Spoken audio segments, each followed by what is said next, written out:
Roadways के पास स्थित एक होटल में मौजूद परिवहन मंत्री दयाशंकर सिंह ने कहा कि रोडवेज के बेड़े में साल 2024 के अंत तक 5,000 नई बसें शामिल की जाएंगी। इससे आवागमन और सुचारू हो जाएगा। परिवहन मंत्री शुक्रवार की रात करीब 1 बजे इस होटल में पहुंचे। शनिवार को मुलाकात के दौरान यह जानकारी दी। दयाशंकर सिंह ने कहा कि जिन 5,000 नई बसों खरीदी जा रही हैं उनमें से 2,000 बसों का टेंडर हो चुका है, जबकि 3,000 बसों का टेंडर प्रक्रिया में चल रहा है। परिवहन मंत्री ने कहा कि आजमगढ़ डिपो में 2 बस डिपो चलता है, जिसमें एक आजमगढ़ डिपो, दूसरा डॉक्टर अंबेडकर डिपो शामिल है। ऐसे में यहाँ एक डिपो हाईवे की तरफ शिफ्ट किया जाएगा। इसके लिए जगह की तलाश की जा रही है।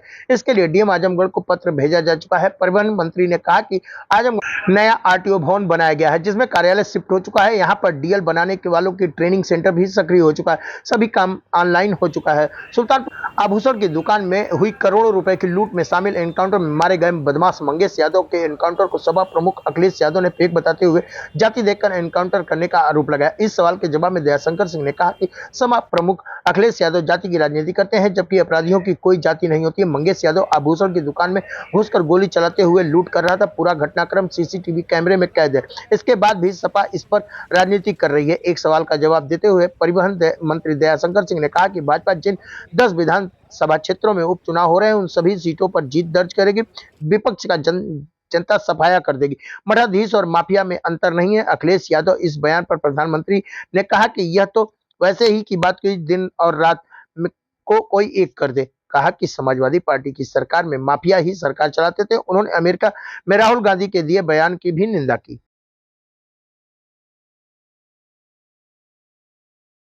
देखिए, अभी नया हमारा जो आजमगढ़ का जो रोडवेज है वो नया बना हुआ है अभी उसमें, लेकिन दोनों हमारे अंबेडकर नगर डिपो और आजमगढ़ डिपो दोनों आसपास रहने के कारण जो है थोड़ी सी जाम की समस्या रहती है। उसके लिए हम लोग हाईवे की तरफ जो है हम लोग ज़मीन खोज रहे हैं। जिलाधिकारी को भी हम लोगों ने बताया था कि एक डिपो को कम से कम यहाँ से एक डिपो अंदर रहे और एक डिपो बाहर जो है जो लंबी दूरी की जो हमारी बसें जो चलती हैं उसके लिए हम लोग ज़मीन खोज रहे हैं। ज़मीन प्राप्त होते ही एक बड़ा बस अड्डा, क्योंकि हम लोग तो अब हर जनपद में एक बस अड्डा हवाई अड्डा की तरह बना रहे हैं और 23 बस अड्डे हमारा बनना प्रारंभ हो गया है और अभी 52 अभी और टेंडर के प्रोसेस में है। तो आजमगढ़ हम लोग की कमिश्नरी है, यहाँ भी एक अच्छा बस अड्डा बने, इसके लिए ज़मीन की हम लोग आवश्यकता महसूस कर रहे हैं। ज़मीन मिलते ही उसको प्रारंभ करेंगे और बसें भी हमारी बढ़ रही हैं फ्लीट में। अभी 7,000 नई बसें हम लोग जो है कुंभ से पहले ला देंगे। 2,000 बसों को हम लोग का टेंडर हो चुका है और 5,000 का भी तुरंत अभी टेंडर इसी महीने टेंडर हो जाएगा और दिसंबर तक 7,000 नई बसें जो है हमारे बेड़े में आएंगी। आजमगढ़ को भी बहुत सारी बसें मिलेंगी। इलेक्ट्रिक बसें भी हम लोग मंगा रहे हैं, वोल्वो बसें भी मंगा रहे हैं और तो इसलिए हम लोग का इसका विस्तार आवश्यकता है।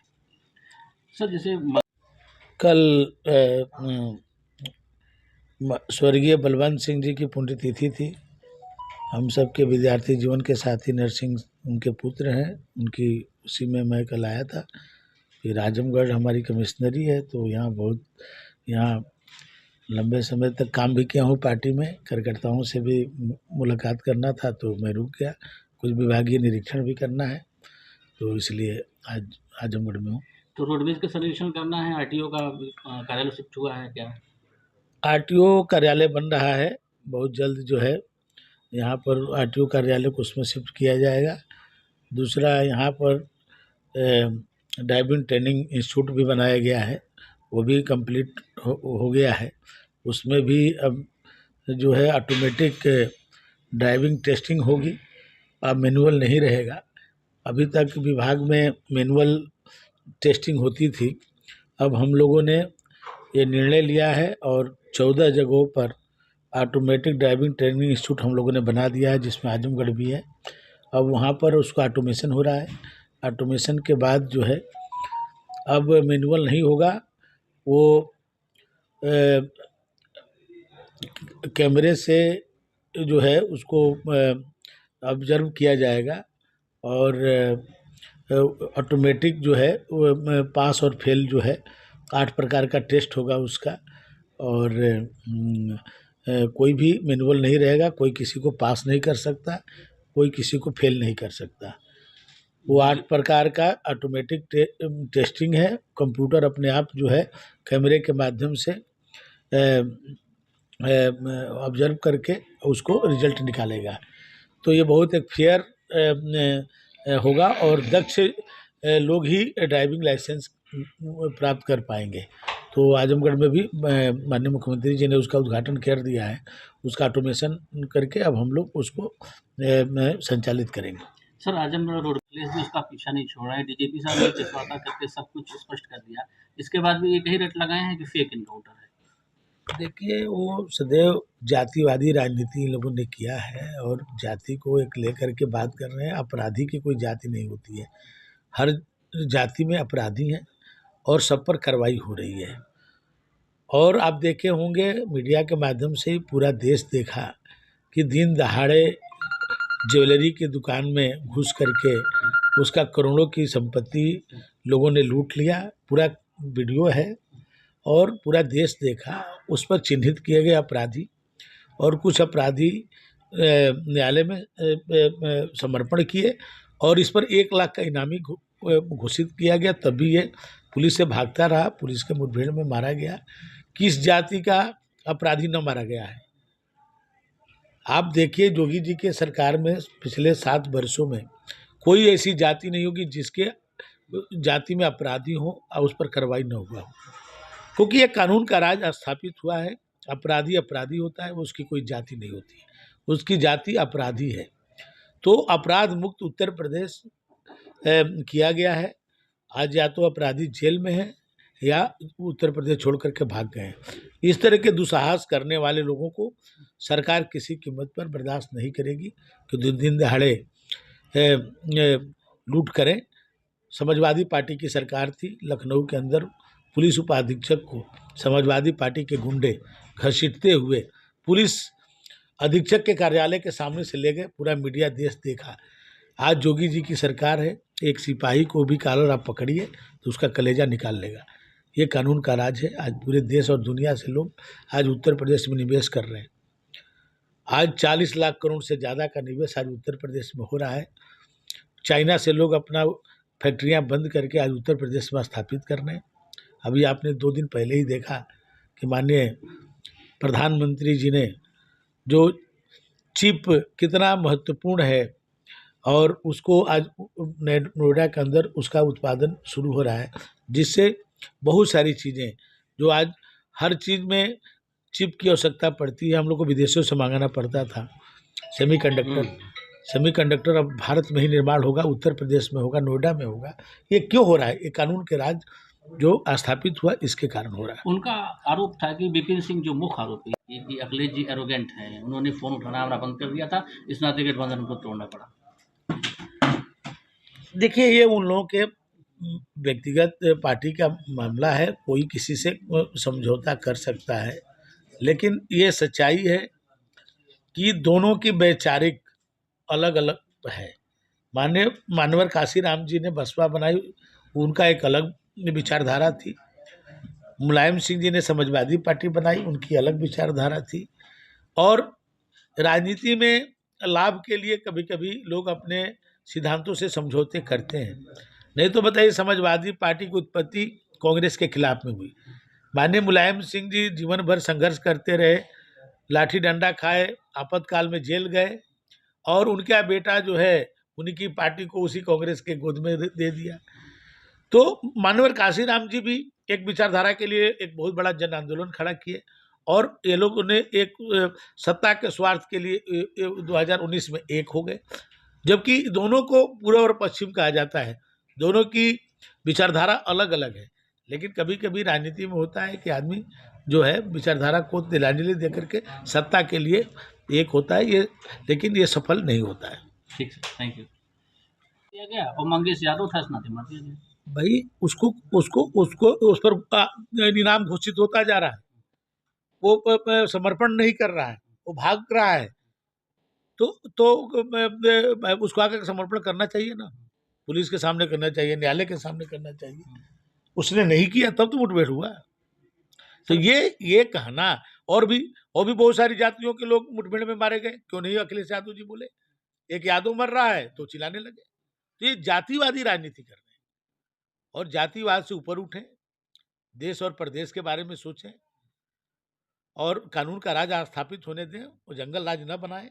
उनके समय में जंगल राज था और लोग यहाँ से पलायन कर रहे थे। आज दुनिया से लोग भारत में उत्तर प्रदेश में आ रहे हैं। सर एक और उनका विवादित बयान आया जो मठ और माफिया में अंतर नहीं, मठाधीश और संत मतलब संत नाराज हैं उनके बयान अब से। तो अब आप स्वयं सोचिए कि संत और माफिया दोनों को एक कर रहे हैं। अब आप सोच सकते हैं कि अब इस पर हम लोग क्या बोल सकते हैं। इस पर कोई दिन और रात को एक कर दे तो इस पर आदमी क्या कह सकता है। कोई देखिए रात भी वही है जो दिन है।